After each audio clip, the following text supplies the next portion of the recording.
अगर आपने अभी तक हमारा चैनल सब्सक्राइब नहीं किया तो अभी सब्सक्राइब करें और बेल आइकॉन को क्लिक करके हमारी लेटेस्ट वीडियोस के बारे में अपडेट। अस्सलाम वालेकुम, हमारे चैनल में खुश आमदीद।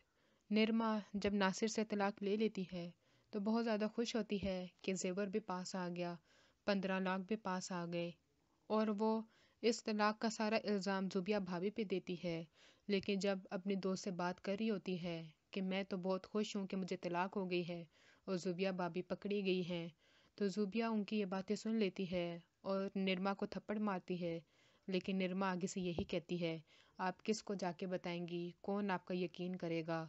ज़ुबिया ये जाके अपने शोहर को बताती है, लेकिन वो भी उसका यकीन नहीं करता। उसे लगता है कि ज़ुबिया ही कसूरवार है और निरमा बेकसूर है, और वो उसको थप्पड़ मारता है कि अब आइंदा अगर तुमने ऐसा इल्ज़ाम लगाया तो मैं तुम्हें घर से निकाल दूंगा।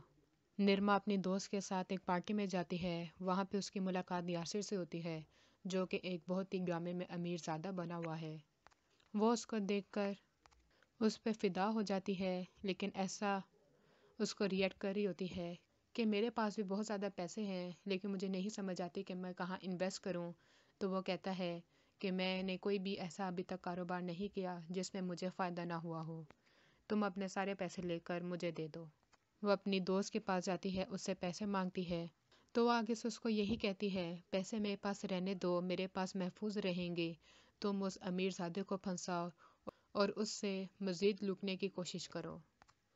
निरमा का अब अंजाम शुरू हो चुका है, क्योंकि यासिर भी एक आवारा ही शख्स होता है और वो निरमा जैसी लड़कियों को फंसा कर उनको लूट कर चला जाता है, और निरमा की दोस्त भी उससे सारा जेवर और पैसे ले लेती है, और वो भी आखिर में उसका सारा कुछ लेकर भाग जाती है। अगली विगता के लिए अल्लाह हाफ़िज़।